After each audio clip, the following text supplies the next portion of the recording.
இயேசு அப்பத்தை எடுத்து ஆசீர்வதித்து அதை பிட்டு சீஷர்களுக்கு கொடுத்து, நீங்கள் வாங்கி புசியுங்கள், இது என்னுடைய சரீரமாக இருக்கிறது என்றார். பின்பு பாத்திரத்தை எடுத்து ஸ்தோத்திரம் பண்ணி அவர்களுக்கு கொடுத்து, நீங்கள் எல்லாரும் இதில் பானம் பண்ணுங்கள், இது பாவ மன்னிப்பு உண்டாகும்படி அநேகருக்காக சிந்தப்படுகிற புது உடன்படிக்கைக்குரிய என்னுடைய இரத்தமாக இருக்கிறது என்றார். ஜெபம் செய்வோம்.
ஆபத்துகள் நிறைந்த இந்த உலகத்தில் வாழ்ந்து கொண்டிருக்கிறோம்.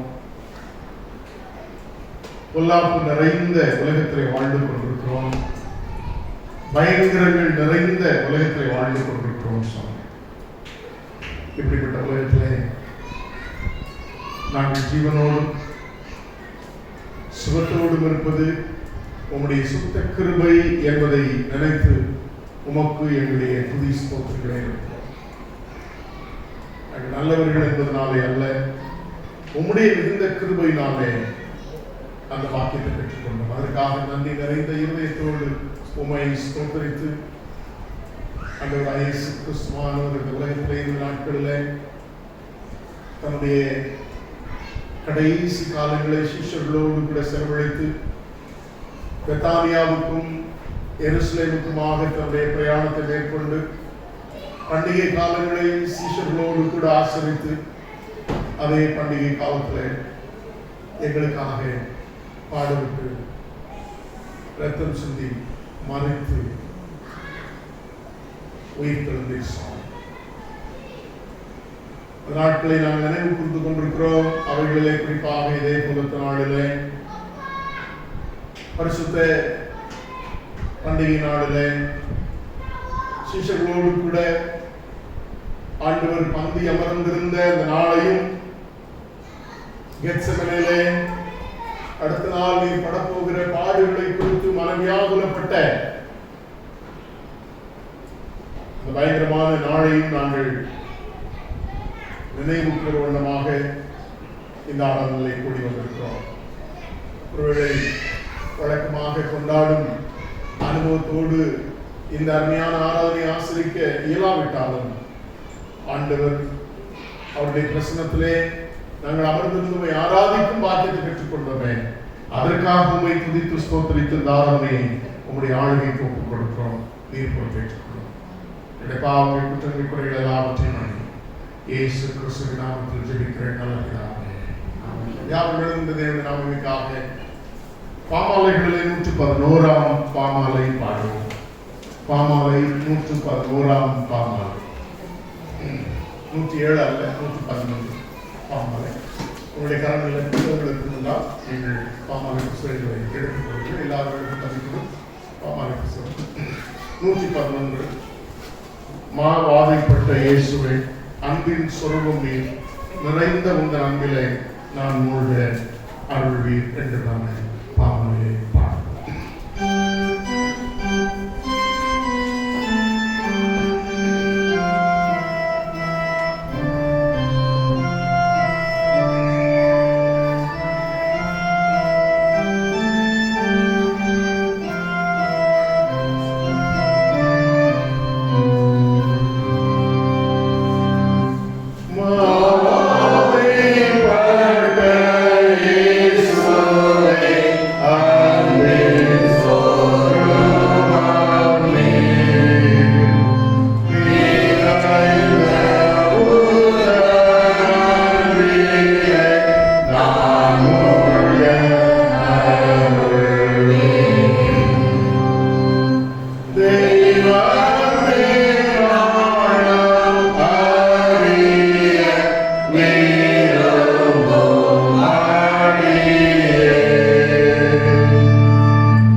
நாம் மாறி மாறி வாசிப்போம். Psalm 26.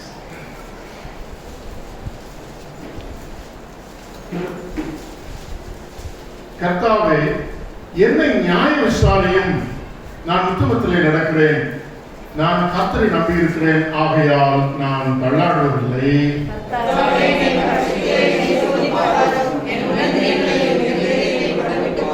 உம்முடைய கிருபை என் கண்களுக்கு முன்பாக இருக்கிறது. உம்முடைய சத்தியத்திலே நடந்து கொள்கிறேன். பொல்லாதவர்களின் கூட்டத்தை பகைக்கிறேன், துன்மார்க்கரோடே உட்காரேன்.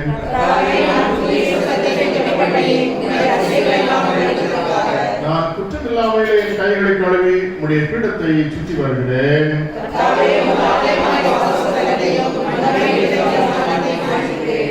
என் ஆத்மாவை பாவங்களோடும் என் ஜீவனை இரத்த பிரியரோடும் கூட வாரிக்கொள்ளாதையும்.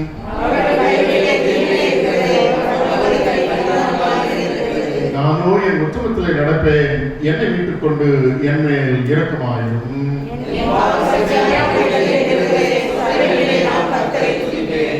நாம் இன்று நம்முடைய விசுவாசத்தை உறுதி செய்து கொள்ளும்படி விசுவாச பிரமாணத்தை சொல்லி அறிக்கையிடுவோம். வானத்தையும் பூமியையும் படைத்த சர்வபிதாவாகிய விசுவாசிக்கிறேன். அவருடைய ஒரேபேறான நாமத்தை விசுவாசிக்கிறேன். அவர் பரிசுத்தவான்களே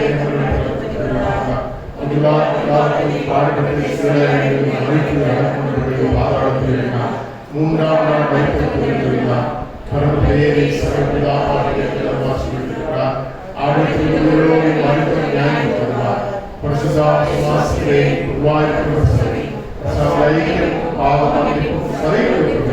நித்திய ஜீவன் என்று விசுவாசிக்கிறேன். ஆமென். பிதாவிற்கும் குமாரனுக்கும் பரிசுத்த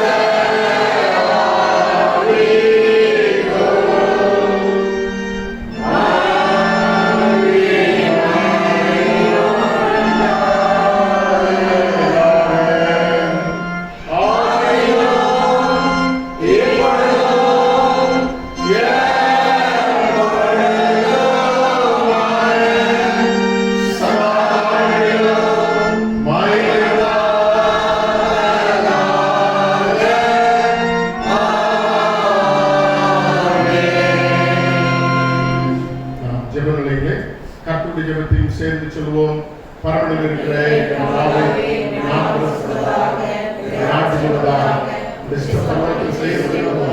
உங்களில் செய்வதால் எங்களுக்கு நாங்கள் மன்னிக்கிறது போல எங்களுக்கு மன்னி எங்களை சோதனை பிரவேசம் தீவிரங்களை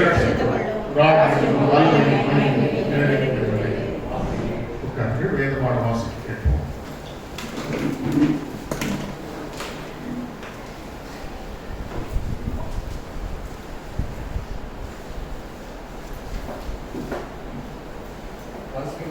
கொடுக்கப்பட்ட வேத பாடம் யோவான் எழுதின சுவிசேஷம்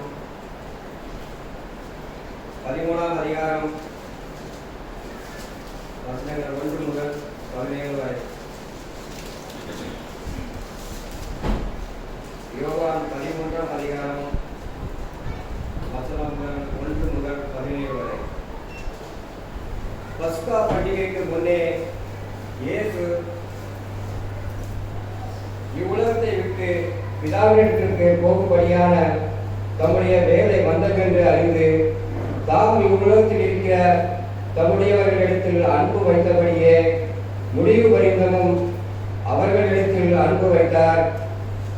சீமோனின் குமாரனாகிய யூதாஸ் காரியத்து அவரை காட்டிக் கொடுக்கும்படி பிசாசானவன் அவன் இருதயத்தை தூண்டின பின்பு அவர்கள் போஜனம் பண்ணி கொண்டிருக்கையில் தம்முடைய கையில் பிதா எல்லாவற்றையும் ஒப்புக் கொடுத்தார் என்பதையும் தாம் தேவனிடத்தில் இருந்து வந்ததையும் தேவனிடத்திற்கு போகிறதையும் இயேசு அறிந்து போஜனத்தை விட்டெழுந்து வஸ்திரங்களை கலற்றி வைத்து ஒரு சீலையை எடுத்து அறையிலே கட்டிக்கொண்டு பின்பு பாத்திரத்தில் தண்ணீர் வார்த்து சீசருடைய கால்களை கழுவவும் தாம் கட்டி கொண்டிருந்த சீலையினால் துடைக்கவும் தொடங்கினார். அவர் சீமோன் பேதுருவினிடத்தில் வந்தபோது அவன் அவரை நோக்கி, ஆண்டவரே, நீர் என் கால்களை கழுவலாமா என்றான். இயேசு அவனுக்கு பிரதித்திரமாக, நான் செய்கிறது இன்னதென்று இப்பொழுது நீ அறியாய், இனிமேல் அறிவாய் என்றார். பேதுரு அவரை நோக்கி, நீ ஒரு காலம் என் கால்களை கழுவப்படாது என்றான். இயேசு அவனுக்கு பிரதித்திரமாக, நான் உன்னை கழுவாவிட்டால் என்னிடத்தில் உனக்கு பங்கில்லை என்றார். அதற்கு சீமோன் பேதுரு, ஆண்டவரே, என் கால்களை மாத்திரமல்ல, என் கைகளையும் என் தலையையும் கூட கழுவ வேண்டும் என்றார். இயேசு அவனை நோக்கி, முழுகினவன் தன் கால்களை மாத்திரம் கழுவ வேண்டியதாய் இருக்கும், மற்றபடி அவன் முழுவதும் சுத்தமாயிருக்கிறான். நீங்களும் சுத்தமாயிருக்கிறீர்கள், ஆகிலும் எல்லாரும் அல்ல என்றார். தம்மை காட்டிக் கொடுக்கிறவனை அவர் அறிந்திருந்தபடினால், நீங்கள் எல்லாரும் சுத்தம் உள்ளவர்கள் அல்ல என்றார். அவர்களுடைய கால்களை அவர் கழுவின பின்பு தம்முடைய வஸ்திரங்களை தரித்து கொண்டு திரும்ப உட்கார்ந்து அவர்களை நோக்கி, நான் உங்களுக்கு செய்ததை அறிந்திருக்கிறீர்களா? நீங்கள் என்னை போதகர் என்றும் ஆண்டவர் என்றும் சொல்லுகிறீர்கள். நீங்கள் சொல்லுகிறது சரியே. நான் அவர்தான். ஆண்டவரும் போதகருமாகிய நானே உங்கள் கால்களை கழுவினதுண்டானால் நீங்களும் ஒருவருடைய கால்களை ஒருவர் கழுவ கடவீர்கள். நான் உங்களுக்கு செய்தது போல நீங்களும் செய்யும்படி உங்களுக்கு மாதிரியை காண்பித்தேன். மெய்யாகவே நான் உங்களுக்கு சொல்லுகிறேன், ஊழியக்காரன் தன் எஜமானிலும் பெரியவன் அல்ல.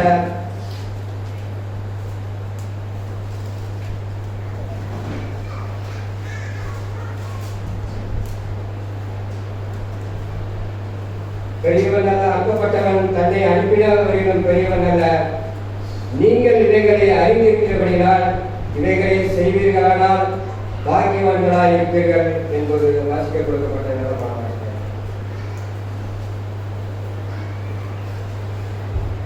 The portion for the Gospel is taken from John chapter 13, verses 1 to 17. John chapter 13, verses 1 to 17. It was just before the Passover festival. Jesus knew that the hour had come for him to leave this world and go to the Father. Having now loved his own who are in the world, he loved them to the end. The evening meal was in progress, and the river had already prompted Judas, the son of Simon the Christ, to betray Jesus. Jesus knew that the Father had put all things under his power, and that he had come from God and was returned to God. So he got up from the meal, took off his outer clothing, and wrapped a towel around his flesh.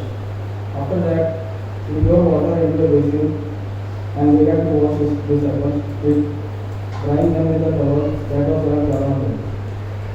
He came to Simon Peter, who said to him, Lord, are you going to wash my feet? Jesus replied, you do not realize now what I am doing, but later you will understand. No, said Peter, you shall never wash my feet. Jesus answered, unless I wash you, you have no part with me. Then, Lord, Simon Peter replied, not just my feet, but my hands and my hands as well.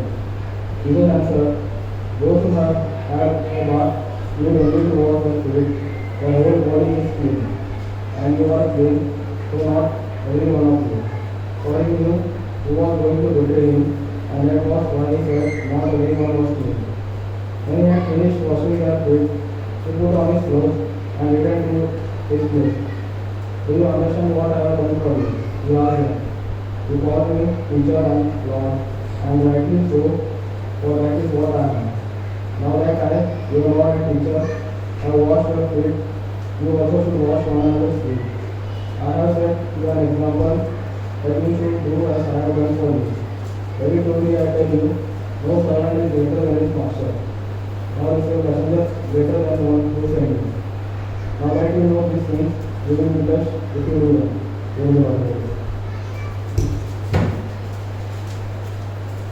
ஜெபம் செய்வோம்.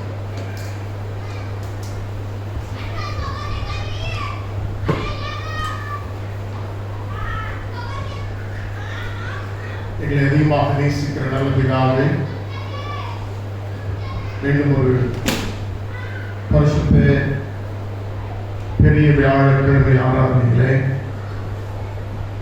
நாங்கள் கூடி வந்திருக்கிறோம் சுவாமி.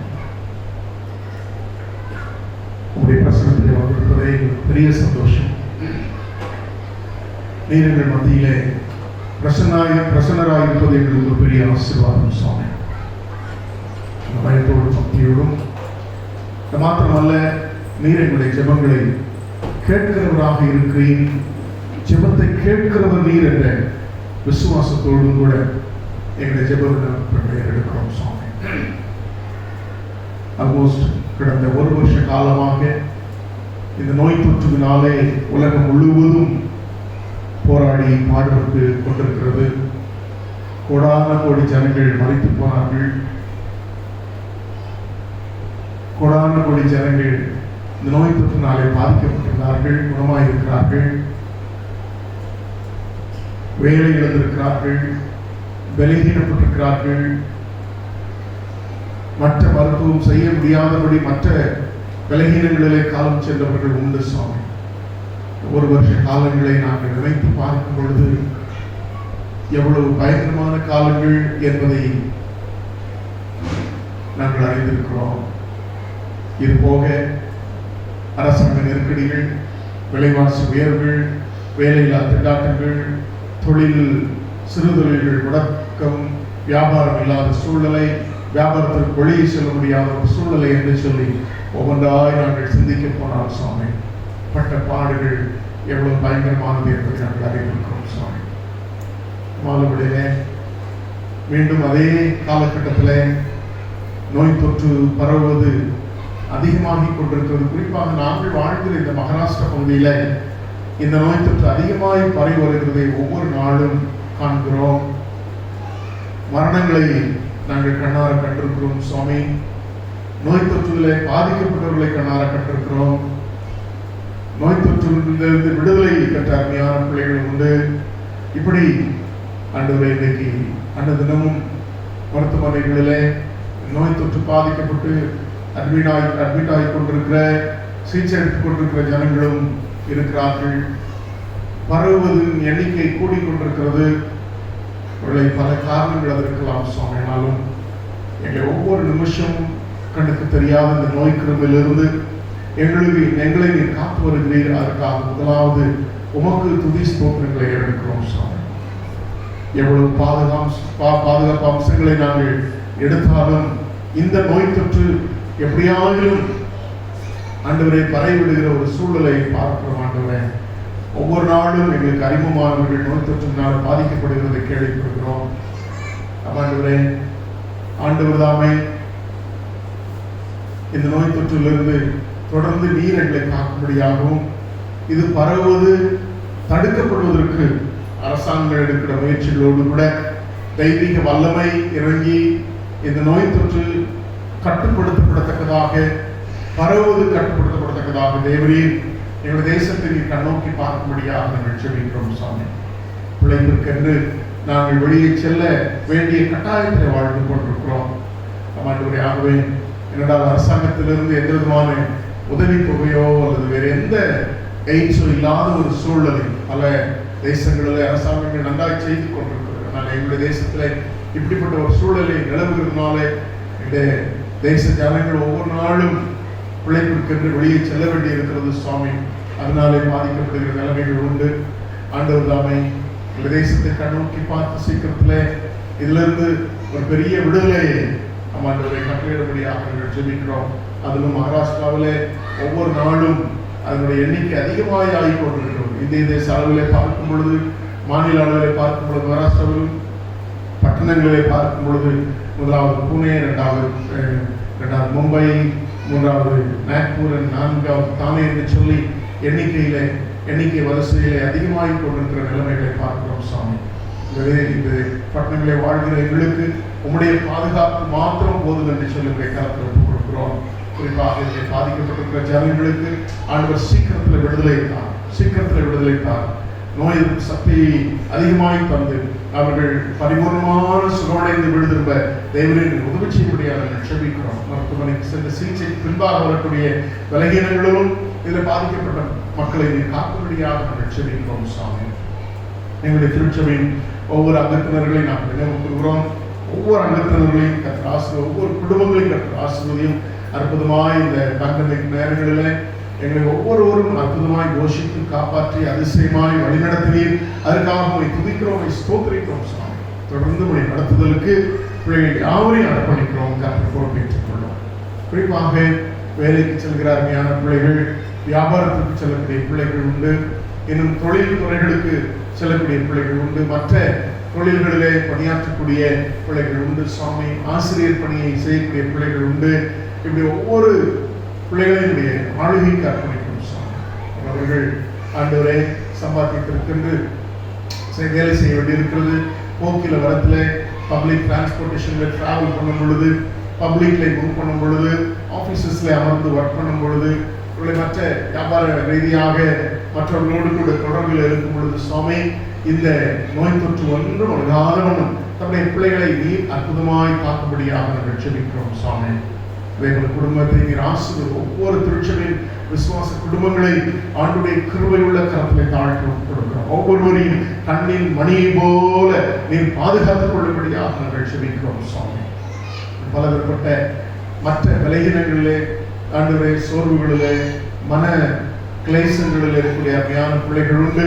ஆண்டவர் தாம் எல்லாருக்கும் தேவரீர் ஆறுதலை தான். எங்களை போல சோதிக்கப்பட்டு பாடுபட்டதுனாலே சோதிக்கப்படுவர்களுக்கு உதவி செய்ய வல்ல தேவனாக இருக்கிறேன் என்பதை நாங்கள் வாசிக்கிறோம். ஆகவே நீர் மாத்திரம் எங்களுக்கு இந்த சூழ்நிலையில உதவி செய்ய முடியும் என்று சொல்லி ஒவ்வொருவரையும் நம்முடைய ஆளுகைக்கு ஆசீர்வாதம் கொடுக்கிறோம். சாமி, சிறு பிள்ளைகளை நாங்கள் நினைவு கூறுகிறோம். பிள்ளைகளை நீர் ஆசீர்வதியும்.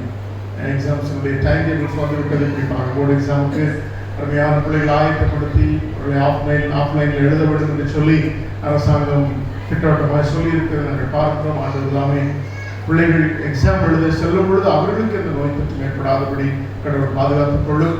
அந்த ஒரு பயத்தினாலே அல்லது எக்ஸாம் ஃபியர்னாலே எக்ஸாமை சரியாக எழுதாதபடி அவர்கள் கஷ்டப்படாதபடி சுவாமி, நம்முடைய பிள்ளைகள் நல்ல ஒரு கான்சன்ட்ரேஷனை பெற்றுக்கொண்டு படித்த காரியங்களை, ஆன்லைனில் படித்தாலும் படித்த காரியங்களை நினைவுபடுத்தி பிள்ளைகள் நன்றாய் சிறப்பாய் இந்த ஆனுவல் எக்ஸாமையும் போர்டு எக்ஸாமையும் எழுத தேவனுடைய கிருபை தான். எல்லா பிள்ளைகளுக்கு ஆலயத்தில் இருக்கிற எல்லா ஸ்டூடெண்ட்ஸையும் மாணவர்களையும் அவனுடைய கரத்தை கொடுக்கிறோம். கரத்தை பொறுப்பேற்றுக் கொள்வீராக. இன்னும் எங்களுடைய மிஷனரியை இந்த வழியிலே நாங்கள் நினைவு கூறுகிறோம். சுவாமி, மிஷனரியை ஆசீர்வதிப்பீராக. அவர்கள் செய்த ஊழியர்கள் கர்த்தர் பலத்த கிரியைகளை நடப்பிக்கும்படியாக அர்ப்பணிக்கிறோம். சுவாமி, பலத்த கிரியைகளை கர்த்தர் நடப்பித்து அவர்கள் மூலமாக ஒரு பெரிய ஆத்தும அறுவடையை நாங்கள் கண்டு அவர்களுடைய நாமத்தை மகிமைப்படுத்த, நம்முடைய ராஜ்யம் கட்டப்படுவதையும் ராஜ்யம் விரிவடைவதையும் கண்டு உடைய நாமத்தை மகிமைப்படுத்த தேவனுக்கு அவர்களுக்கு எந்த தீங்கும் ஆபத்துகளும் நாச மோசங்கள் ஏற்படாதபடி கர்த்தர் பாதுகாத்து அவருடைய தேவைகளிலே உற்ற துணையாய் இருந்தவர்களை காக்கும்படியாக நாங்கள் செபிக்கிறோம். இன்னும் இந்த தேசம் முழுவதும் பணியாற்றுகிற எல்லா மிஷனரிமார்கள், இன்னும் ஊழியர்கள் எல்லாருக்காக நாங்கள் செபிக்கிறோம். சுவாமி, எல்லாரையும் கர்த்தர் ஆசீர்வதிப்பீராக. கர்த்தர் பொறுப்பேற்றுக் கொள்வீராக. இந்த தேசத்தை நாங்கள் ஆண்டவரே முன்பாக வைத்திருக்கிறோம். குறிப்பாக மாநில எலெக்ஷன்ஸ் தேர்தல்கள் நடைபெற இருக்கிறது 5 மாநிலங்களில். ஆண்டவர் தான் 5 மாநிலங்களிலும் சமாதானத்தோடு ஆண்டவரே தேர்தல் நடந்து முடிந்து உமக்கு சித்தமான ஆட்சியாளர்கள், ஜனங்களுக்கு நல்ல பணி செய்யக்கூடிய ஆட்சியாளர்களை, அக்கறையோடு பணி செய்யக்கூடிய ஆட்சியாளர்களை கர்த்தர் தரும்படியாக நாங்கள் செபிக்கிறோம். சுவாமி, இன்னும் தேசம் சந்தித்திருக்கிற பலவிதமான காரியங்கள் உண்டு. விவசாயிகள் போராடி கொண்டிருக்கிறார்கள். ஆண்டவரே, இன்னும் மாணவர்கள் போராடி கொண்டிருக்கிறார்கள். யங்ஸ்டர்ஸ் போராடி கொண்டிருக்கிறார்கள். வேலை வாய்ப்புகளுக்காக பெண்கள் போராடி கொண்டிருக்கிறார்கள். ஒவ்வொரு போராட்டங்களையும் அதிகமாக இருக்கிறது நாங்கள் பார்க்கிறோம். சுவாமி, இந்த போராட்டங்களில் ஆண்டவரே அரசாங்கம் சரியான முடிவுகளை எடுத்து இந்திய தேசத்தில் ஒரு சமாதானத்தை உண்டாக்குவதற்கு அரசாங்கம் முடிவுகளை எடுக்க தேவன் கிருபையாக நாங்கள் சொல்லியிருக்கிறோம். ஆண்டுடைய கருத்தை அர்ப்பணிக்கிறோம். கர்த்தர் பொறுப்பேற்றுக் கொள்கிறார். நாளின் செய்தியை தாரும் நீர் எங்களோடு பேசும் என்று சொல்லி உங்களுடைய வசனங்களுக்கு எங்களை தாழ்த்து இயேசு கிறிஸ்துவின்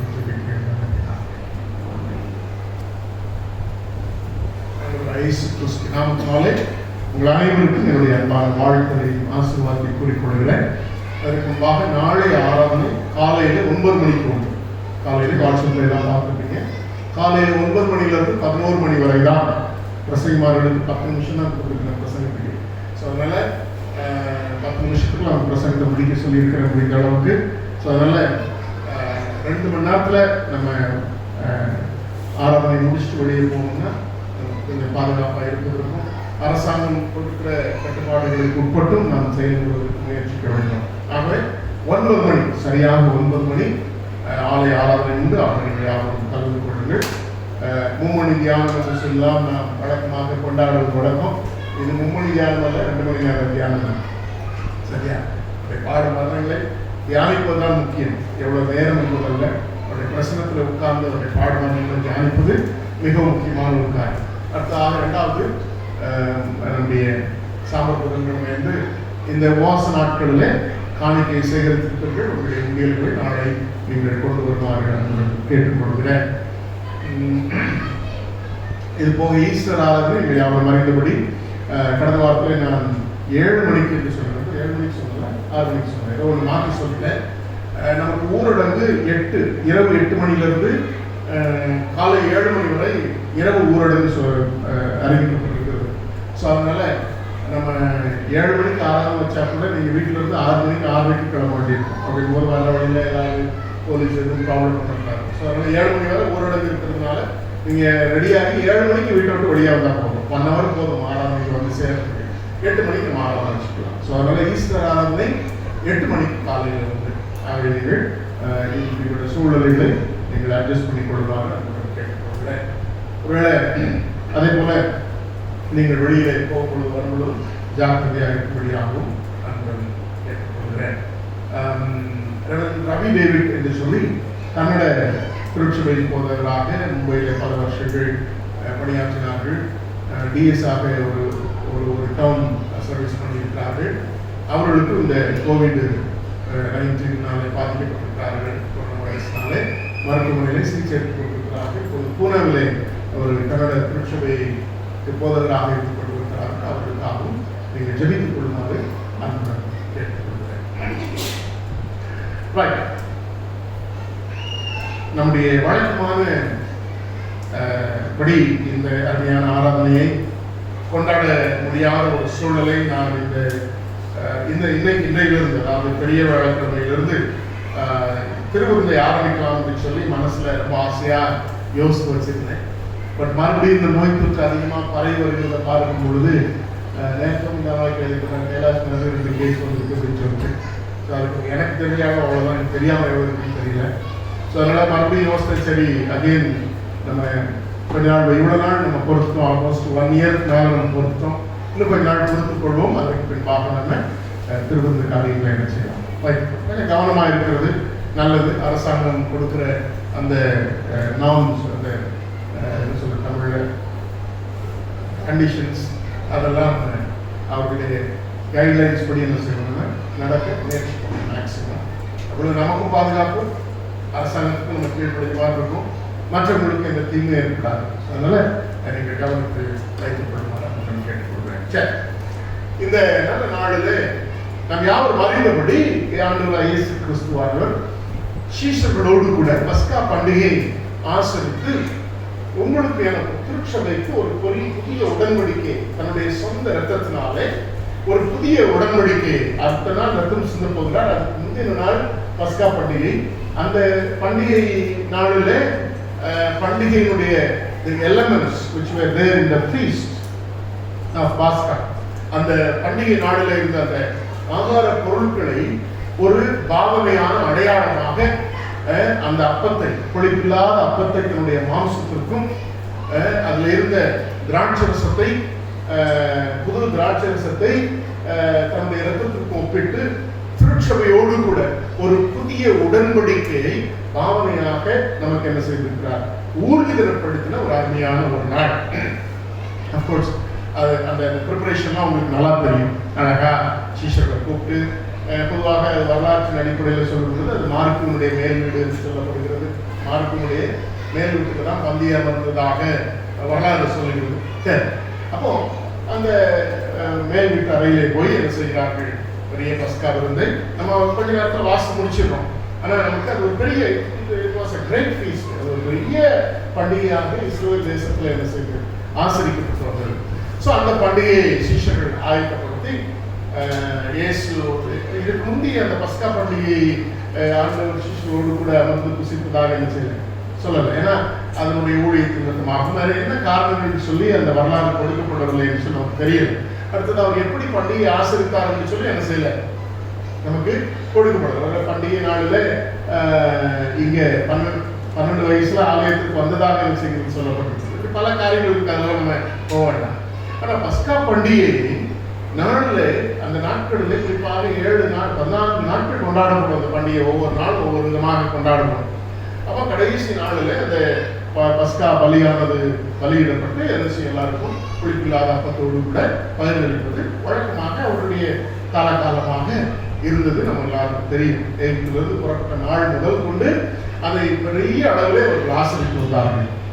பின்பாக அந்த சிசுகளோடு பந்தி அமர்ந்த பின்பாக என்ன செய்கிறார், ஐ திங்க் அதுதான் அவர் இந்த உலகத்துல மாம்சத்துல இருந்த பொழுது புசித்த ஒரு அருமையான ஒரு அருமை ஆகாரம் என்று சொல்ல நினைக்கிறேன். அதுக்கப்புறம் ராட்சரசத்தை புசிக்கல, ஆனால் உயிர்த்தெழுந்த பின்பாக மீன் துண்டங்களை புசித்ததாக என்ன செய்கிறது என்று சொல்லுகிறது. சரி, அதனால இருக்கணும். அப்போ அதற்கு பின்பாக நீங்கள் யாரும் அறிந்தபடி கெத்செமனேக்கு என்ன செய்கிறார், ஜெபிப்பதற்கென்று கடந்து செல்கிறார். அவர்களோடு கூட அதாவது தன்னுடைய உணர்வுல சீஷர்கள் மேல் வைத்திருந்த அந்த அன்பை ஃபீல் பண்ணிட்டு உணர்ந்து விட்டு பின்பாக அந்த சீஷர்களோடு கூட பரிமாறி விட்டு அதுக்கப்புறம் தான் அந்த அன்பினுடைய அது என்ன சொல்றது அன்பின் ஆழத்தை அந்த இடத்துல எக்ஸ்பிரஸ் பண்றார் பண்ணிட்டு அதுக்கப்புறம் தான் கெத்செமனேக்கு போறார். அந்த நெஞ்செல்லாம் என்ன இருக்குது, அன்புனால நிறைந்து இருக்குது. அதனால நாளை தினத்துல படக்கூடிய பாடுகள் என்பது அவருக்கு உடனே வேதனையை கொடுக்கல. அந்த பந்தியம் அந்த நேரத்தில் இல்லை, இந்த 13 அதிகாரம் வாசிக்கிறதான யோவான் 13 அதிகாரத்தில் வாசித்து பார்த்தீங்கன்னா ரொம்ப அழகா யோவான் சீஷனாக யோவான் அழகாக நிறைவு பண்ணியிருக்கிறார். அவருடைய இறுதி முழுவதும் சீஷர்களை வைத்திருந்த அன்பினாலே நிறைந்திருந்தது. அதுக்கப்புறம் தான் he goes to the next phase, அடுத்த கட்டத்திற்கு கடந்து செல்கிறார். எப்படி? அதுக்கப்புறம் தான் தான் படப்போகிற பாடுகள், அவர் படப்போகிற பாடுகள் என்பது அவர் வாங்க போற அடியையோ அல்லது அடிக்கப்படுகிற ஆணியையோ குத்தப்படுகிற ஈட்டியோ அவருக்கு என்ன செய்யல, ஒரு பெரிய வலியா தெரியல. இந்த பகுதியை நீங்க அழகாக வாசித்து பார்த்தீங்கன்னா ஜெபிக்கிற அந்த அருமையான பிதாவோடு கூட ஜெபிக்க, நான் அது என்னுடைய செய்தி அல்ல என்று ஆனால் சுருக்கமாக சொல்லிட்டு அடுத்ததாக செல்ல விரும்புகிறேன். பிதாவிடத்துல ஆண்டவர் ஜெபிக்கும் பொழுது எப்படி ஜெபித்தார்? பிதாவே இந்த பாத்திரம் என்னை விட்டு நீங்க கூடுமானால் நீங்கும்படி செய்யும். நான் ஏற்கனவே ஏதோ ஒரு பிரசங்கத்தில் உங்களோடு கூட பகிர்ந்தளித்திருக்கிறேன். அவர் சிலுவையிலே அடிக்கப்பட வேண்டும் என்பது மனிதன் பாவம் செய்த பின்பாக தீர்மானித்த ஒன்று அல்ல. அது நித்திய காலத்திற்கு முந்தைய காலத்தில் என்ன செய்தது, தீர்மானிக்கப்பட்ட ஒன்று. அப்ப தீர்மானிக்கப்பட்ட அந்த ஒரு பெரிய மிஷன், பெரிய தரிசனத்தை நிறைவேற்றக்கூடிய அந்த காலம் வந்திருக்கிறது. ஆண்டவர் யோசித்து பார்க்கிறாரு, how cruel it would be to bear the sin of others. அதாவது மற்றவருடைய படுகிற சரீரத்தில் படுகிற பாடுகளை ஏற்கனவே அவர் தெய்வமானது மனுஷன் படுகிற பாடுகளை கண்டிப்பா என்ன செஞ்சிருப்பாரு, அறிந்திருப்பார். இல்லை, கண்டிப்பா இருந்திருப்பார். மனுஷன் பாவம் செஞ்ச உடனே ஒரு 7 விதமான பாவத்தின் விளைவுகளை 3 அதிகாரத்தில் ஆதிகாரத்தில் சொல்றார்.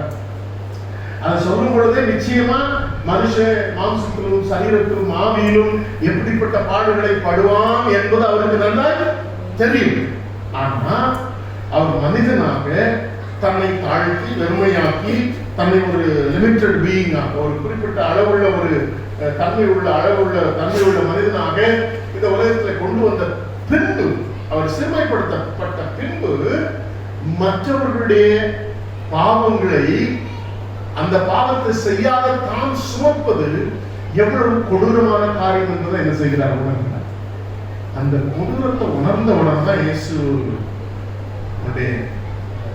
பிபி அதிகமாக சொல்லுவாங்க, ஹை பிரஷர் ஆகி ரத்த வேர்வையானது ரத்தத்தில் பெருந்துள்ளாக ரத்த சிந்தல் ஆகிறப்போ அந்த ஸ்வெட், அந்த டிராப் ஆஃப் பிரஷர் எப்படி அவ்வளவு திக்கான்னு சொல்லுவாங்க.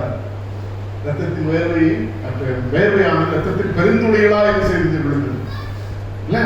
the drop was huge. அப்படின்னா அந்த அளவுக்கு அவருக்கு பிரஷர் என்ன செய்திருக்கு மேல. நம்ம லாங்குவேஜில் சொல்றோம் ப்ரெஷர். இப்போ அதான் ரொம்ப common language. Pressure, sugar, diabetics, arthritis இதெல்லாம் ரொம்ப காமனான வேறு. அந்த மாதிரி ப்ரெஷர் ஷூட்டப் ஆகி அந்த அந்த பாரம் தாங்க முடியாது. அதாவது சரீரத்தில் பட மாம்சத்தில் பட போகிற வேதனை கொடுத்தது இல்லை அவருடைய பாரம். நான் செய்யாத பாவத்திற்காக இந்த பலியாக போறதுன்னு இல்லை, வேற இந்த sin of others, மற்றவர்களுடைய பாவங்களை சுமப்பது தான் அவருக்கு ஒரு பெரிய, அதனால அவருக்கு கொடுக்கப்பட்ட பாத்திரம் இல்லை. That was the cup given to Jesus. இல்லையா? அதான் கொடுக்கும் என்ன பாத்திரம், மற்றவருடைய பாவத்தை என்ன செய்யணும், சுமக்கணும்ன்றது இல்லை. பாவம் அறியாத அவரை பாவம் ஆக்கினார்னு சொல்லி பிதாவை குறித்து பிளேம் பண்ணப்பட்டிருக்கிறது. உங்களுக்காக எனக்காக பாவம் அறியாத அவரை அது பிளேம் தானே, குற்றச்சாட்டு தானே, பிதாவின் மேல வைக்கப்பட்ட குற்றச்சாட்டு தானே. என்ன அப்படி பாக்குறீங்க, பிதாவே குற்றம் செய்வார, குற்றம் செய்யல, வைக்கப்பட்டிருக்கிற குற்றச்சாட்டு இருக்கிறது. அவரே சொல்றாரு, ஆவியானவரே சொல்றாரு, பாவம் அறியாத அவர் என்ன செய்திருக்கிறாரா, பாவம் ஆக்கி இருக்கிறார். That was a blame on the father. இல்லையா?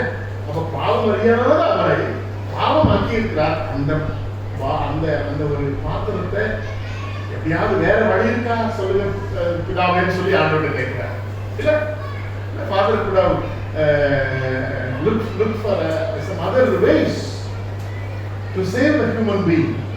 நிச்சயமா பிதாவானவர் தன்னுடைய குமாரனுக்காக வேற ஏதாவது ஒரு வழியை என்ன செஞ்சிருக்கலாம். இவ்வளவு பெரிய சர்வவல்லமை உடையவர், இவ்வளவு பெரிய ஞானம் படைத்தவர், எல்லாவற்றையும் உருவாக்கினவர், இவ்வளத்தையும் அழகா நேர்த்தியாக செய்து வருகிறவர், தன் குமாரன் மற்றவருடைய பாவங்களை சுமந்து கொள்ளுகிற அந்த பாத்திரத்தை பிதாவினாலே நிச்சயமாக இன்னொரு மாற்று என்ன சொல்றது அமைப்பை ஆண்டவர் ஏற்படுத்தி வேற ஏதாவது வழியில ரட்சிப்பை ஏற்படுத்தி அன்னைக்கு அந்த பாத்திரத்தை என்ன செய்திருக்க முடியும், பிதாவானவர் எடுத்திருக்க முடியும். முடியுமா முடியாது? முடியுமா முடியாது? அதை நம்பிதானே ஏசாமி ஜெபம் பண்ணாங்க.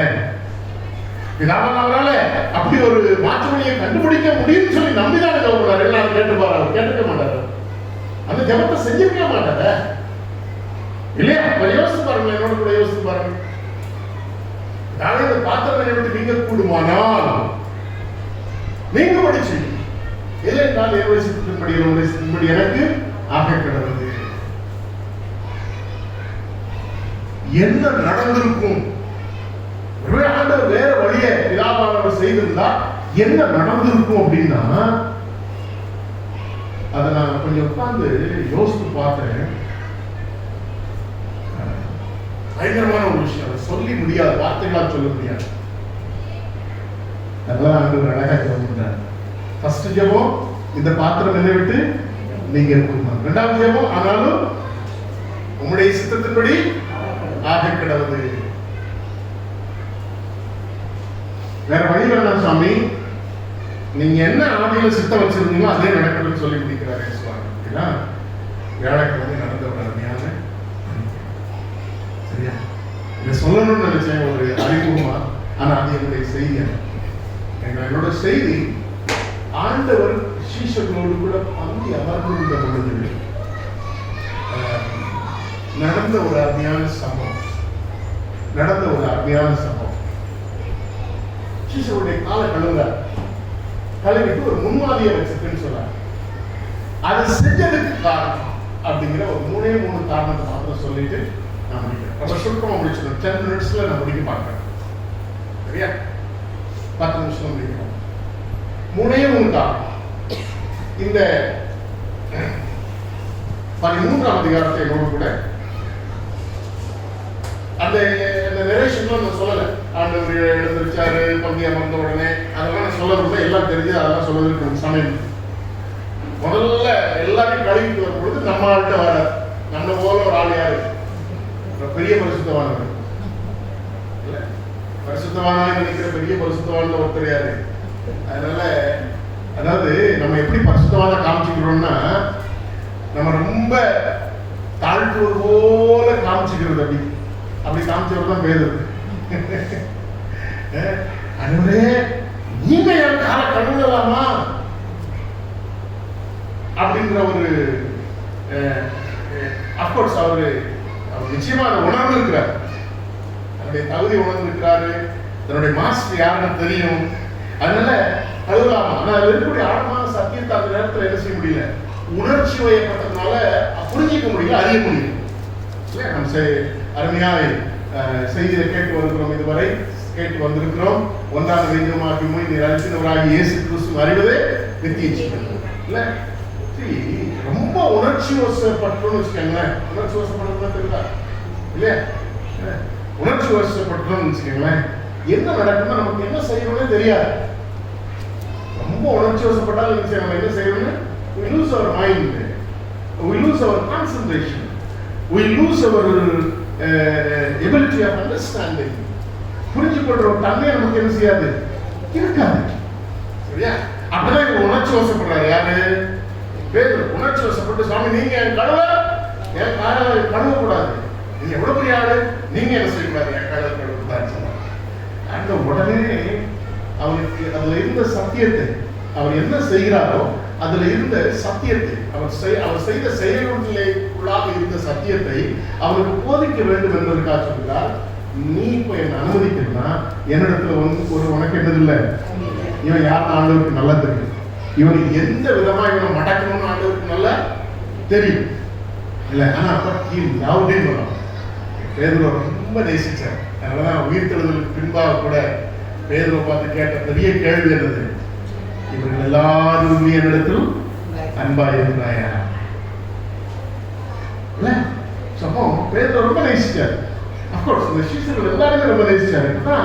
அவருடைய உள்ளத்துல சீஷர்களுக்கு மேல இருந்த அந்த அன்பு என்ன செய்யுதுன்னா, இப்பதான் ஆண்டவர் ஓப்பனா எக்ஸ்பிரஸ் பண்றாரு. இதுவரை எங்கேயுமே ஓப்பனா எக்ஸ்பிரஸ் பண்ணவே இல்ல, ஓப்பனா எக்ஸ்பிரஸ் பண்றாரு, அழகா எக்ஸ்பிரஸ் பண்றாரு. அப்போ இவர் இதை செய்யறதுக்கான முதல் காரணம் என்னன்னு சொல்லி பார்த்தோம் என்றால், நம்மை கழுவுவது முக்கியம். The Lord cleansing us is so important in our life to have a part with Him. அவரோடு கூட பங்கெடுப்பதற்கு அவர் நம்மளை என்ன செய்யணும், கழுவணும். அந்த ஒரு சத்தியத்தை நிறைய உணர்த்துகிறார். We can have membership just filling up an application and paying some subscription in the church and become a part and parcel of this St. Peter's Methodist Tamil Church. Like the Methodist Tamil Churchல member ஆகணும், ஒரு subscription கொடுத்து ஒரு form நடத்தி போட்டாச்சுன்னா 6 மாதம் கோயிலுக்கு வந்து உடனே கமிட்டியில் வச்சு எடுத்தாச்சுன்னா கமிட்டி இருக்கிறதுல ஏற்கனவே இன்ஃப்ளூயன்ஸ் ஆகிடும். வந்த உடனே அவர் சொன்னா நடக்கும், ஐயர் சொன்னா கேட்பாரு, இந்த அங்கிள் சொன்னா கேட்பாங்க, இந்த அங்கிள் சொன்னா கேட்பாரு, எல்லாருக்கும் தெரியும். உடனே வந்து என்ன செய்யும், மெம்பர்ஷிப் எப்படியாவது வாங்கிடுவோம். வாங்கிடுவோம்ல இல்லை, ஒருத்தர் மெம்பர்ஷிப்காக வந்தார், நாங்கள் கமிட்டி வைக்கணும், கமிட்டி வச்சதுக்கப்புறம் தான் என்ன செய்யணும், கமிட்டியில் அக்செப்ட் ஆகி வரும். உங்கள் கமிட்டி நம்பர் யாரெல்லாம் சொல்லுங்க அப்படின்னா, கமிட்டி நம்பர் யாராக இருந்தாலும் முடிவு நானும் எடுப்பேன், வேண்டாம்னா வேண்டாம் நானும் சொல்லுவேன், எடுக்கணும் நானும் சொல்லுவேன், நான் தான் கமிட்டி நம்பர் சொல்லுகிறேன். நிறைய இருக்கு அப்படி நடக்குது. ஆனால் ஏசுவத்தில் அப்படி ரெக்கமெண்டேஷன் என்ன செய்ய முடியாது, பண்ண முடியாது. ஏசுவத்தில் பங்கு வேணும்னா அவரால் கழுவப்பட்டவர்களா என்ன செய்யணும், இருக்கணும்.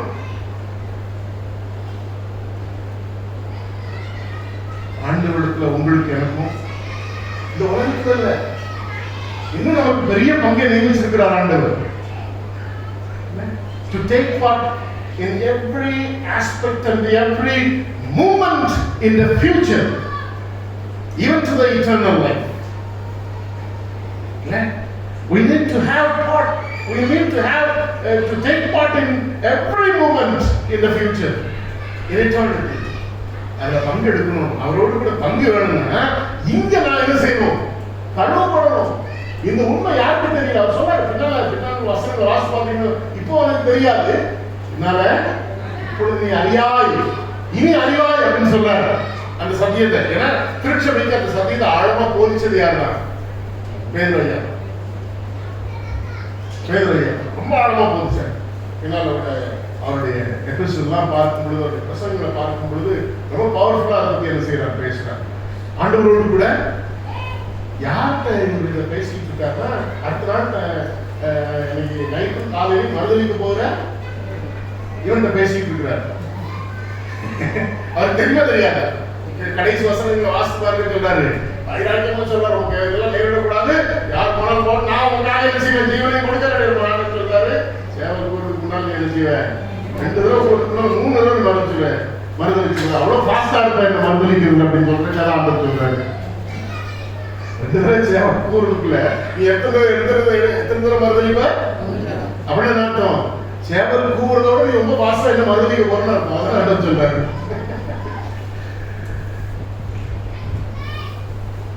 பங்கு இல்லைன்னு சொன்ன உடனே மறுபடியும் அவர் உணர்ச்சி அவசரம் படுறாரு. சாமி, என் காலம் மட்டும் இல்ல, என் தலையும் நம்ம வாசல் என்ன குணப்பாட்டி விட்டுருக்கேன். நான் அந்த அளவுக்கு அசுத்தமானவையா, அந்த அளவுக்கு அயோக்கியம், உச்ச தலையிலிருந்து உள்ளாந்த காலம் எல்லாத்தையும் செஞ்சுங்க, குணப்பாட்டி எடுத்துருக்கேன். பெந்தகோஸ்துக்காரனுக்கு ஆண்டவருக்கு ஒரு நல்ல சத்தியத்தை வச்சிருக்காரு. ஒரு 6 ஞானஸ்நானம் எடுத்து கடைசி ஏன்டா ஞானஸ்நானம் அவருக்கு இந்த சத்தியத்தை சொல்லி கொடுத்தேன். ஏற்கனவே முழுகினவன் தன் கால்களை மாத்திரம் என்ன செய்தா போதும், கழுவினா போதும்னு சொல்லி அழகான ஒரு சபைக்கு தேவையான சத்தியத்தை ஆண்டவருக்கு கற்றுக் கொடுக்கிறதா. அவரிடத்துல பங்கு வேணும்னா நாம் கழுவப்பட்டிருக்கோம். அழகா சொல்லியிருக்கிறேன். 2வது அப்படியே நீங்க கீழே வாசிட்டே வந்தீங்கன்னா 19 வசனம். இது நடக்கும்போது நானே அவர் என்று நீங்கள் விசுவாசிக்கும் பொருட்டு இப்பொழுது அது நடப்பதற்கு முன்னமே இதை உங்களுக்கு சொல்லுகிறேன்.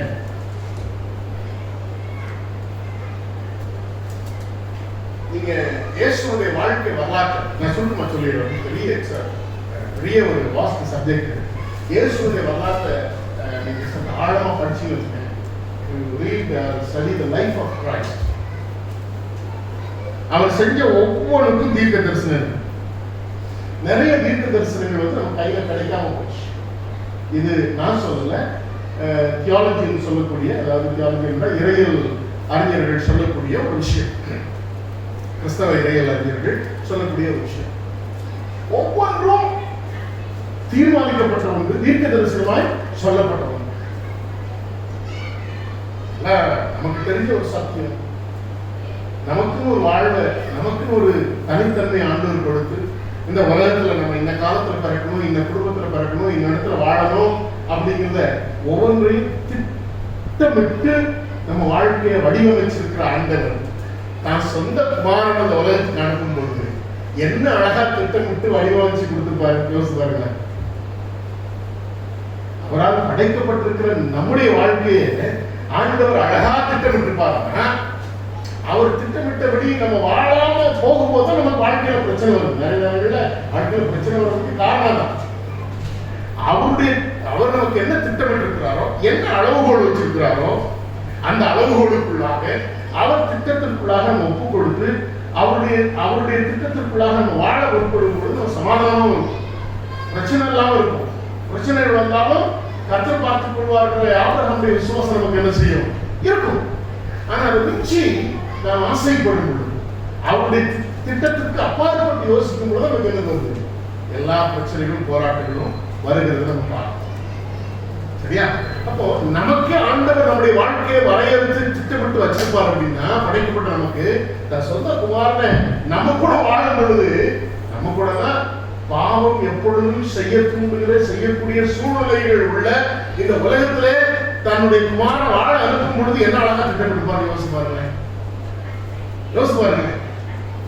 இதுக்கு மேல இன்னும் ஆழமான சத்தியம் என்னன்னா, நான் இதை தியானித்துக் கொண்டிருந்த பொழுது ஆண்டவர் சொல்லிக் கொடுத்த சத்தியம் என்ன, இதுவரை என்னுடைய 28 வருஷ ஊழிய வாழ்க்கையில் அந்த தாட் எனக்கு வரவே சொல்லிக் கொடுத்த ஒரு விஷயம் என்னன்னா, தன்னுடைய குமாரன் எவ்வளவு நம்புறாரு, எப்படி நம்புறாரு சொல்லுவாங்க, சொல்லி யோசிச்சு பாருங்க. தன்னுடைய குமாரனை எந்த அளவுக்கு பிதா நம்புறாருன்னு சொல்லுவாங்க. சீக்கிரம் 5 நிமிஷம் தான் ஆழம் முடிக்க வேண்டிய டைம். அது எனக்கு ரொம்ப ஆழமா பட்டதுனால உங்களுக்கு சொல்லிக் கொடுக்குறேன். How far did Jesus had faith on Jesus? Father had faith on Jesus. சொல்லுங்க. தன்னுடைய குமாரன் எந்த அளவுக்கு நம்பிக்கை வச்சு குமாரனை வளர்த்தாங்க பேசுங்க. தன்னுடைய சித்தத்தை நிறைவேற்றுவார் அப்படிங்கிறத நம்பி அனுப்புறாரு. ஓகே, அதுக்கு மிஞ்சி அதோட கொஞ்சம் இன்னும் ஒரு படி மேல போங்க. அது அவங்க சொல்றாங்க, இது எல்லாமே சேர்ந்துதான் அவருடைய சித்தம். மரணம், உயிர்த்தெழுதல், பாடுகள் எல்லாமே அவருடைய சித்தத்தை வச்சுக்காங்க. ஏன் கெத்செமனேல அவர் வியாபாரப்பட்டதே அவருடைய சித்தம், பிதாவின் சித்தம். அதுல எந்த மாற்று கருத்து இல்லை. சித்தம்னு சொல்றாங்க. வேற எதை நம்பி ஏசாமி உலகத்துல அனுப்புறாங்க?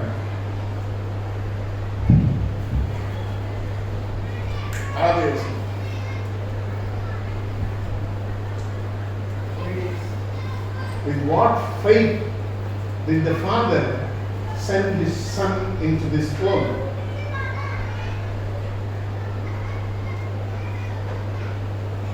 என்ன நம்பிக்கை வச்சிருந்தாரு பிதாவானவர் ஏசாமி? சொல்லுங்க. நான் சொல்லிட்டா ரொம்ப யோசிக்கிறீங்க. ஒண்ணும் இல்லை. இந்த பொல்லாத பாவம் நிறைந்த உலகத்திலே இவர் பாவம் செய்ய மாட்டார் எந்த சூழ்நிலையும் நம்பி அனுப்புறாரு. அதை நம்பி அனுப்புறாரு. நச்ச சித்தத்தை விட்டுருங்க. ஒரு குமாரனா இருந்து அப்படி சித்தத்தை செய்வார்னு ஆண்டவருக்கு என்ன செய்யும்? பிதாவானவருக்கு நல்லா தெரியும். அதுலதான் ஏற்கனவே தீர்க்க தரிசனம் எல்லாத்தையும் சொல்லி வச்சு முடிச்சிட்டாரு. அந்த தீர்க்க தரிசனங்களை அவர் நிறைவேற்ற போறாருன்றது அது ஒரு பெரிய விஷயமே இல்லை. குமாரன் மேல நம்பிக்கை வச்சிருக்கு. ஆனால் எந்த சூழ்நிலையிலும் என் குமாரன் பிசாசானவனே நேரடியா வந்து சோதிச்சான். அப்கோர்ஸ் பிசாசான நம்ம நேரடியா வந்து சோதிக்கிறதே இல்லை. ஒரு நாள் இன்டைரக்டா தான் he makes opportunities so that you may fall in sin, right? ஆனா ஏசாமிக்கு வந்து சோதனை எப்படி? சாத்தானே நேரடியா வந்து சோதிச்சாலும் 2000 வருஷத்துக்கு அப்புறம்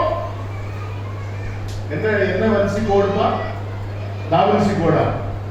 டாவின்சி கோடு மூலமா வந்து ஏதோ ஒரு ஏசாமி பக்கத்துல பந்தியில ஒரு பெண் உருவம் மாதிரி எவனோ வளர்ந்து வச்சு அவர் கல்யாணம் பண்ணாலும் கடவுள் இருக்காங்க. அப்படியே வந்தாலும் ஏசாமி ஒரு நாள் என்ன செய்ய மாட்டாரு? பாவம் செய்ய மாட்டாருன்றத நம்பி பிதாபானவருக்கு சேர ஏசாமி அனுப்புறாங்க. அதுதான் அழகு. அதுதாங்க தன்னுடைய குமாரன் மேல ஆண்டவர் வைத்திருந்த பெரிய நம்பிக்கை.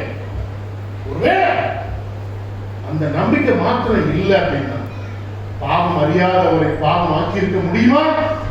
முடிஞ்சிருக்க முடியும்.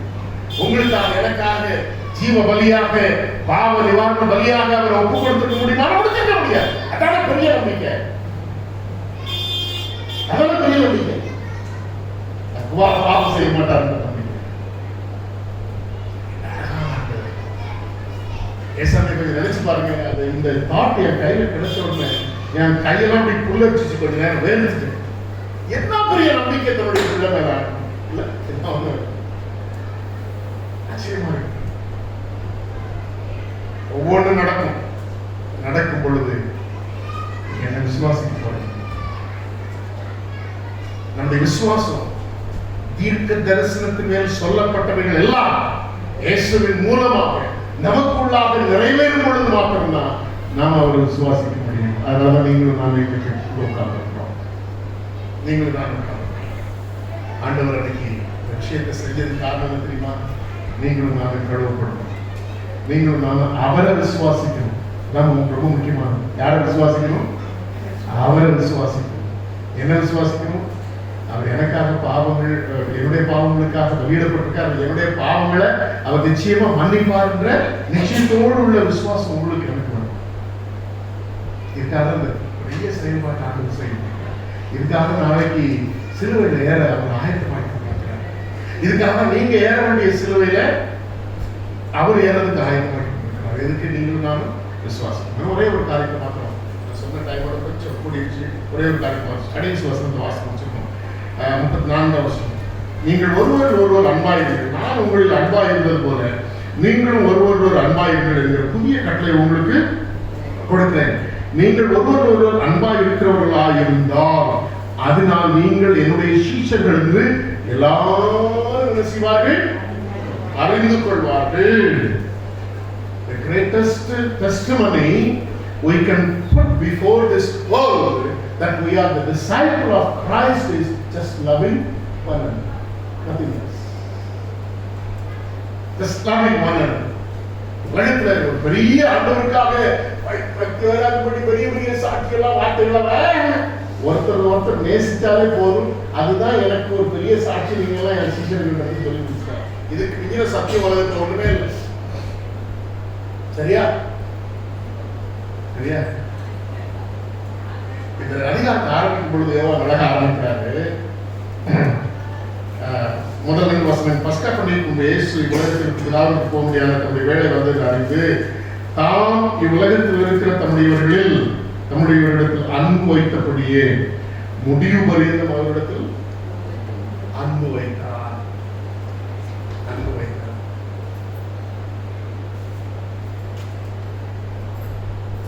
ஆண்டவர் இந்த செயல்பாட்டை செஞ்சது, முன்மாதிரியை செஞ்சது எதுக்காக தெரியுமா? ஒன்று, நாம் கழுவப்பட்டிருக்க வேண்டும். 2, நம்முடைய பாவங்களை கழுவி சுத்தி இருப்பதற்கு அவர் மாத்திரம் உண்மை நீதி உள்ளவராக இருக்கிறார் என்று விசுவாசிக்கிற. 3வது, நான் அன்பா இருக்கணும்ன்ற ஒரே ஒரு காரணம். இயேசுவானவர் தன்னுடைய சீஷர்களுடைய காலை கழுவுறதுக்கு மேலான காரணம் என்ன தெரியுமா? Expression of love. அந்த அருமையான சீஷர்கள் மேல் வைத்திருந்த அந்த அன்பின் வெளிப்பாடு தான், வேற ஒன்றுமே இல்லை. கால்களை கழுகுற அளவுக்கு அல்லது கால்களை கழுவாமல் இருக்கிற அளவுக்கு எவரும் இந்த உலகத்திலே பெரியவர்கள் இல்லை என்கிற ஒரு எண்ணத்தோடு கூட என் சகோதரர் மேல நான் அன்பா இருப்பேன் என்றார்.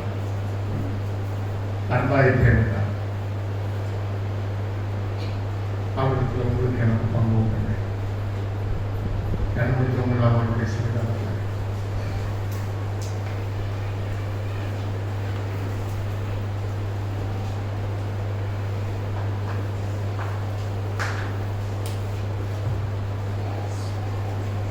சுவாமி, இந்த நல்ல நாளிலே பிரசனத்தை நாங்கள் கழுவப்பட வேண்டும். அப்பொழுது உங்களுக்கு பங்கு உண்டு. எங்களுடைய ரட்சகர் என்கிறதான விசுவாசம் உண்டு எங்களுடைய வாழ்க்கையில் வேண்டும். அதற்காக அப்பொழுது மாத்திரமே நாங்கள் உடனே பங்கை பெற்றுக் கொள்கிறோம். ஒருவரை நேசிக்க வேண்டும். அப்பொழுது மாத்திரமே உடனே பங்கு.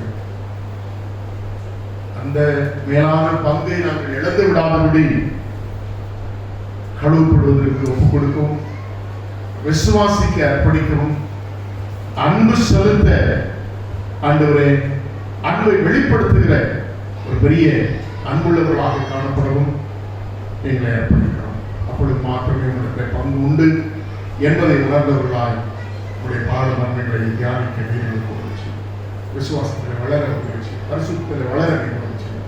இயேசு கிறிஸ்துவின் நாமத்தில் அவர்களுக்கு நாமத்திற்காக 46ஆம் கீர்த்தனை பாடல். கீர்த்தனை 46. Yeah.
அனுபவங்களையும் பஸ்கா பண்டிகை ஆண்டவர் ஆசிரியத்த அனுபவங்களையும் சீஷர்களுக்கு கற்றுக் கொடுத்த சத்தியங்களை திருச்சபைக்கு நீர் பண்ணின உடன்படிக்கையையும் நாங்கள் நினைவு கூற இந்த நாள் எங்களுக்கு நேர்படுத்தி ஸ்தோத்திரிக்கிறோம்.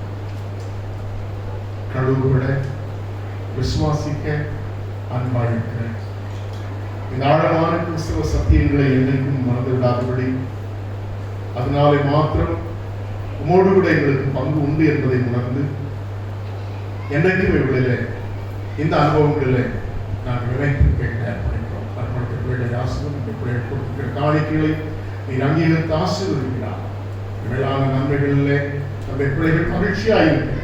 உம்முடைய கருத்தை பெற்றுக்கொண்டு உம்முடைய கருத்தை காட்டு. நாளை தின ஆராதனைக்காக நாங்கள் ஜெபிக்கிறோம். ஆராதனை ஆசீர்வதியும் சரியான நேரத்தில் நாங்கள் ஆரம்பிக்கவும், அதே சமயத்திலே குறிப்பாக எந்த தடைகளும் ஆராதனைக்கு வராதபடி பாதுகாத்துக் கொள்வீராக. குறிப்பாக தன்னுடைய வசனங்களை நாளை பகிர்ந்தளிக்கிற அருமையான பிள்ளைகளுக்கு தேவையான ஆவியின் நிறைவை கொடுத்து வாயின் வார்த்தைகளை கர்த்தர் தெளிவாக்கி சத்தியத்தை சத்தியமாய் போதிக்கக்கூடிய பலத்தை கர்த்தர் உண்டாக்கி நீர் அவர்களை மறைத்து உங்களுடைய வார்த்தையை வெளிப்படுத்த முடியாது செய்தி ஆயத்து வெளிப்பட்டிருக்கிற அருமையான பிள்ளைகளை உங்களுடைய ஆளுநர் இரவுக்காக ஸ்தோத்திரிக்கிறோம்.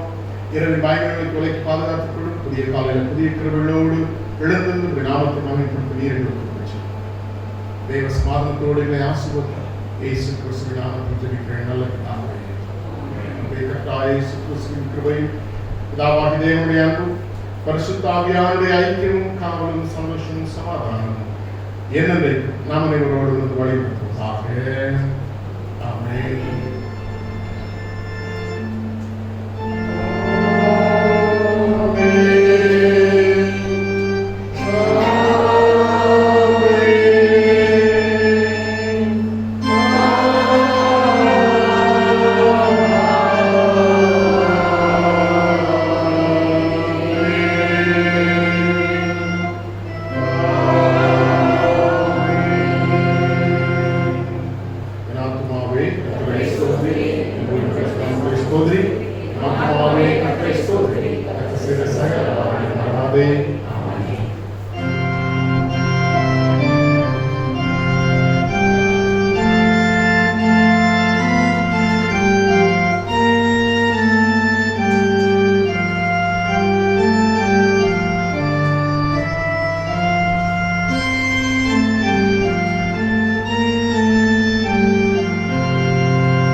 சமாதானத்தோடு